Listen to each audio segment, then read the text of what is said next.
नमस्कार दोस्तों, स्वागत है आपका हमारे चैनल पर जहां हम पौराणिक कथाओं के रहस्यों और भारतीय संस्कृति की गहराइयों को समझने की कोशिश करते हैं।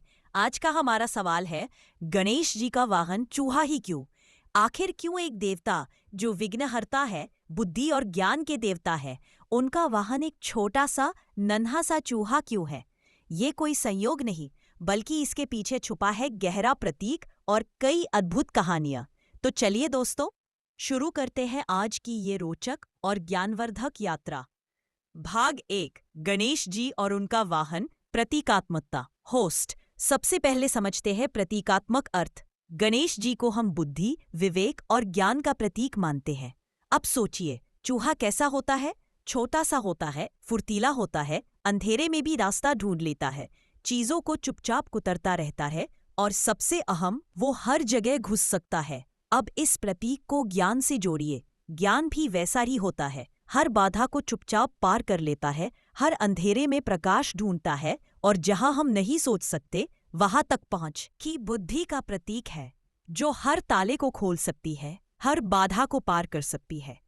भाग 2, पौराणिक कथा मूषकासुर की कहानी। अब सुनिए वो पौराणिक कथा जो बताती है कि चूहा गणेश जी का वाहन कैसे बना। एक बार की बात है, एक राक्षस था, नाम था मूषकासुर। वो एक बहुत शक्तिशाली योद्धा था और घमंड में चूर होकर उसने पृथ्वी और स्वर्ग में हाहाकार मचा दिया।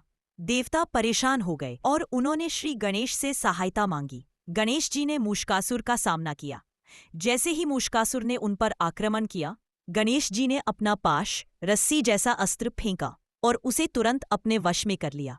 पर गणेश जी ने उसे मारा नहीं, बल्कि उसे चूहे का रूप दे दिया और कहा, अब से तू मेरा वाहन बनेगा। इसका मतलब क्या था?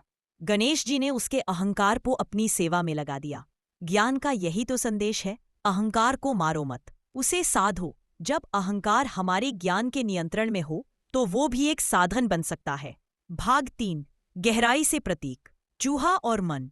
चूहे का एक और गहरा अर्थ है मन की चंचलता। मन भी चूहे जैसा होता है, इधर छोटी छोटी बातों में उलझा जाता है, स्थिर नहीं रहता। और गणेश जी क्या करते हैं?